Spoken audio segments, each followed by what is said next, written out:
আমি আমার পজিশন আছে 383 তম ভাইয়া। অনেক ভালো রেজাল্ট করছে জাকারিয়া। ত্রিপল্লি আছে ভাইয়া। হ্যাঁ মানে বুঝতে পারছেন না, মানে গল্পটা, নিজের জীবনের গল্পটা একটু বলতে চাচ্ছি ভাইয়া। মানে হ্যাঁ জাকারিয়া। ভাই মানে আমার বাবা একজন কৃষক, মানে একেবারেই কৃষক বলতে ধরেন যে মানে আমাদের নিজস্ব কোনো জমি নেই, মানে জায়গা জমি আর আমাদের পরিবারের সদস্য সংখ্যা অনেক বেশি, মানে 7 সদস্য।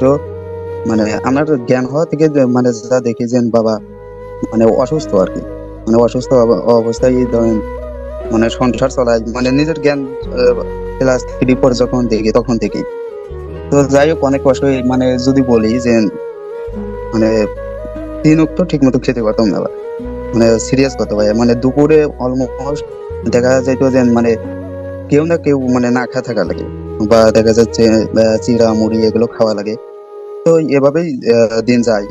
তো একাডেমিক মানে ক্লাস 10 পর্যন্ত মানে খরচ আমাদের ছিল না, মানে স্যাররা হয়তো বা পিটি পড়াইতেন বা অন্যদের কাছ থেকে হেল্প পাইতাম বা এরকম হইতো।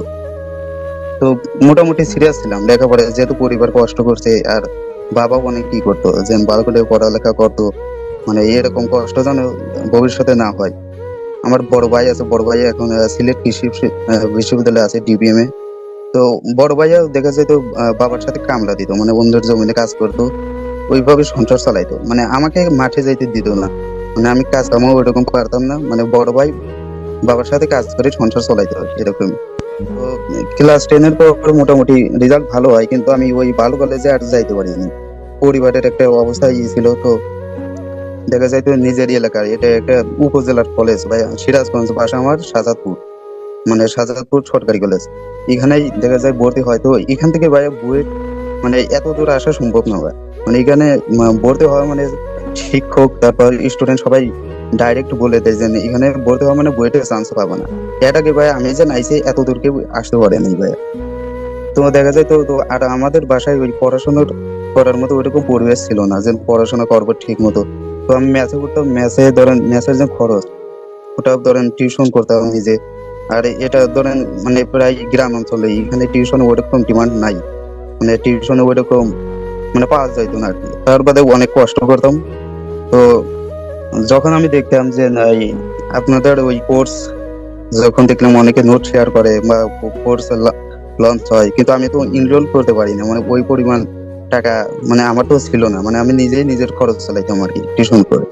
তো দেখা যাইতো যে আমি ওই যারা নোট শেয়ার করতো ওদের আইডিতে ঢুকে করতাম আর কি, মানে মেসেজ দিতাম যে অপার ভাইয়ার ফোন নাম্বার বা যোগাযোগ করার কোনো সিস্টেম আছে কিনা, যে ভাইয়াদের মানে আমি যদি বলি যে অপার ভাইকে যদি বলি যে আমাদের একটু আর্থিক প্রবলেম আছে, যে আমি কোর্সটা মানে আমাকে একটু মানে কম টাকায় বা ফিরিয়ে দিলি, মানে ভাইয়া তো আর না করতে পারবে না।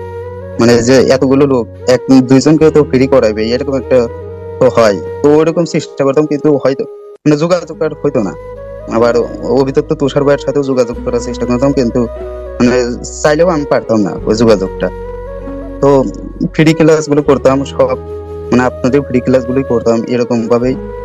ফ্রি ক্লাস করে সবকিছু পার করছি একাডেমিক লাইফ। আর আমি FRB কোর্সে ছিলাম, ওটাও বড় ভাইয়া দেখা যাইতো অন্যের জমিতে কাজ করে আমাকে টাকা দিছিল আগে থেকে, ও জোগাড় করে রাখছিল যে না ওর কোর্স কেনার লাগবে FRB।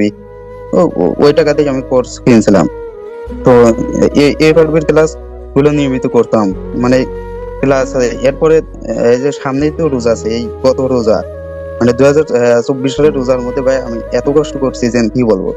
মানে আমার ওই সময় কোনো টিউশন ছিল না, আমার হাতে কিছু সঞ্চয় করা টাকা ছিল, ওই টাকা দিয়েই আমি মানে ম্যাচে গেলাম। মানে আমার রাতের মিল ওই 30 দিনের মধ্যে মনে হয় 20-15 দিন এরকম ছিল যে রাতের মিল আমার অফ ছিল।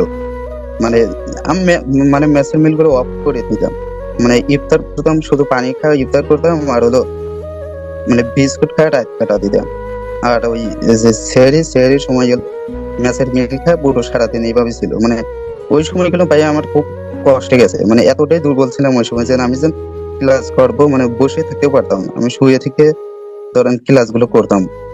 আবার ধরেন যেন আপনাদের এসিএস এর যে ইঞ্জিনিয়ারিং কোর্স, এটাও অনেক কষ্ট করে ভাইয়া এনরোল করছি। মানে আমাদের তো নিজস্ব কোনো জমি টমি ছিল না। আমার আপুর বিয়ের জন্য আমার ফুপুর কাছ থেকে কিছু জমি নেওয়া হয়, ওইটা বিক্রি করা হয়। তো ওই যে জমির বিক্রির টাকা থেকে আমি আগে থেকে টাকা সরিয়ে রাখছিলাম বাবাকে বলে যে আপনাদের কোর্স হবে ইঞ্জিনিয়ারিং কোর্স, ওইটার জন্য। তো ওইটা দিয়ে আমি এনরোল করছিলাম ভাই। তো আমার একটা জেদ ছিল যে না, আমার বড় কিছু হতে হবে। বা আর আপনাদের ক্লাসগুলো খুব ভালো লাগতো ভাইয়া, মানে অনেক ফিল পাইতাম, বিশেষ করে অপূর্ব দাদা। মানে এগুলো তো বলে আর শেষ করে পারবো না। মানে আমার একাডেমিকে থাকতেই মোটামুটি 70-80% ক্লাস করা হয়ে গেছিল, মানে আমি করে রাখছিলাম। তো ওই পরীক্ষা দিলাম, মোটামুটি হইলো। তো পরীক্ষা শেষ হওয়ার পর আমাকে বলা হইলো যে এই আমার বাবার ভাই বললো যে রাজশাহীতে কোচিংয়ের জন্য পাঠাই। মানে কোচিং মানে সাধারণত যারা উদ্ভাস বা এরকম কোচিং করে ওইখানে আমাকে পাঠাইবে। তা আমি তো বললাম যে না, আমি থাকবো এখানে, অনলাইনে করবো, এখানেই থাকবো, যা আছে ভাগ্যে যা আছে।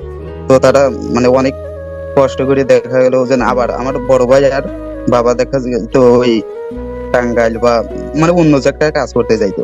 কাজ করে অন্যের জমিতে কাজ করে 15-20 হাজার টাকার মতো আর কিছু ধার দেনা করে টাকা জোগাড় করে আমাকে রাজশাহী পাঠায়। তো ভাইয়া অনেক কষ্টেই দেখা যাইতো মেসে থাকা হইতো। বড় ভাইয়া ওর টিউশনের টাকা সম্পূর্ণটাই আমাকে দিত।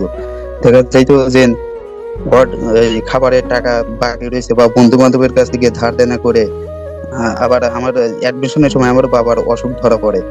মানে আগে থেকে অনেক অসুখ ছিল, আবার বেশি অসুখ ধরে দেখা যাইতো যে মানে শয্যাশয়ী হয়ে যায় আমার বাবা। দেখা যাইতো টেনশনে পড়ালেখা করতে পারতাম না, ঠিক মতো চিকিৎসাও নিতে পারতো না। তো অনেক কষ্ট করতো। তো এই তো। আর ভাই আমি ওই অ্যাডমিশন টাইমে নিয়মিত তাহাজ্জুদ নামাজ পড়তাম। মানে আমার ওই সময় দোয়াই ছিল যে এরকম যে মানে আমি জানি 1400তম হয়ে যেন আমি বুয়েটে টিকি। মানে আমার পরিবারের তো দায়িত্ব নিতে হবে ভাই, কারণ সবাই সমাজ তো ওই বুয়েটকেই ট্যাগ দিবে, মানে ওই টিউশন বা এরকম রেজাল্ট দেখবে, বাহ্যিক রেজাল্টটাই দেখবে। তো এরকম এরকমই ছিল যে আল্লাহ আমাকে শেষ স্টুডেন্ট হিসেবেও যেন বুয়েটে আমি জায়গা পাই, আর বুয়েটে পড়ে যেন আমি যেন পরিবারের দায়িত্বটা যেন নিতে পারি ভাই। তো তার জন্য হচ্ছে আমাদের ডেইলি ভাই এই দোয়াটাই ছিল। তো অনেক কষ্ট করছি ভাইয়া জীবনে, অনেক কিছু বলার ছিল ভাই, এখন হয়তো বা মনে পড়ছে না ওইরকম। আর আপনাদেরও অবদান ভাই, কি বলবো, মানে আমি আপনাদের এক্সাম বেসে ভর্তি হতে চাইছিলাম ভাই এসিবি, কিন্তু আমি যে অতিরিক্ত টাকা পাবো বা ওইরকম ওইরকম তো জোগাড় করার মানে আমার পরিবার দিতে পারে না। আমি বলছিলাম, তারপরে ওরকম জোগাড় করতে পারে না ভাই। আপনাদের অনেক অবদান আছে ভাই, বিশেষ করে অপূর্ব দাদা। আমার মনে হয় আমি ফিজিক্সে 130 পাইছি ভাই। ফিজিক্সে এই সম্পূর্ণ অবদানই হলো অপূর্ব দাদা। মানে আমার ক্লাস নোট গুলো পুরোই মুখস্থ আছে ভাই, মানে এত ভালো করে পড়ছে আপনারা বুঝতে পারছেন না ভাই। মানে আমি আমার একটা কলেজ থেকে পড়ছি ভাই, এটা একবারেই গ্রামের কলেজ, এখান থেকে বুয়েটে ত্রিপলি পাওয়ার মতো একটা পজিশন ভাই। এটা মানে অনেক বড় কিছু ভাই আমার জন্য। জাকারিয়া, তোমার স্টোরিটা না মানে অনেক বেশি ইন্সপায়ারিং ছিল। তোমার কন্ডিশন থেকে, তোমার অবস্থা থেকে বাংলাদেশের ইঞ্জিনিয়ারিং ইউনিভার্সিটিগুলোর মধ্যে সবচাইতে সেরা ইউনিভার্সিটি, সবচেয়ে সেরা বিষয়গুলোর মধ্যে একটা। এই অবস্থায় আসে না, মানে সবার পক্ষে সম্ভব না। এটার জন্য যেই মনোবল, যেই পরিশ্রম, যে ডেডিকেশন দরকার, এটা আসলে মানে সবার মধ্যে থাকে না। ধরো অনেকেই তো বুয়েটে চান্স পায়, কিন্তু দেখবা তোমার অবস্থা থেকে বুয়েটে আসছে এরকম হাতে গোনা 1-2জনও হবে না, হয়তো তুমি একলাই। তো তুমি যে স্ট্রাগলটা করছো, এটা যদি ধরো সামনেও করে দিতে পারো, এই ইমপ্রুভমেন্টটা হচ্ছে মানে হয়েছে, তুমি যেখান থেকে যেখানে আসছো, এরপর দেখবা বইয়ের থেকেও তুমি ওই জায়গাটাতেই যাচ্ছ একদম পুরা। এখন তো কি বাংলাদেশের সেরা জায়গাটায় আসছো, তারপর দেখা যাবে তুমি এই স্ট্রাগলটা যদি করতে পারো, পুরো বিশ্বের সেরা জায়গাটায় চলে যাচ্ছ। আর তোমার এই পুরা কাহিনী, তোমার এই পুরো ঘটনাটা সবাইকে ইন্সপায়ার করে, শুধু আমাদেরকে না। আমরাও খুব মনোযোগ দিয়ে তোমার কথা শুনতেছিলাম, আমার তো লোম খাড়া হয়ে যাচ্ছিল কথা শুনে। তো তুমি আসলে আমাদের জন্য অনেক বড় একটা ইন্সপিরেশন। তোমার জন্য অনেক অনেক শুভকামনা রইলো। আর তোমার এই গল্পটা অবশ্যই সবার জন্য ইন্সপিরেশন হয়ে থাকবে। And, বিশ্বাসে আমরা আশা করবো যে অনেকেই যাতে তোমার এই গল্পটা শুনে, প্রতি বছরই এরকম দু একজন পাওয়া যায় যারা মানে একদম প্রত্যন্ত অঞ্চল থেকে স্ট্রাগল করে করে এই অবস্থাটায় আসছে। তো এটার জন্য আসলে ইউ ডিজার্ভ, মানে সবার একটা স্যালুট ডিজার্ভ করো আর কি।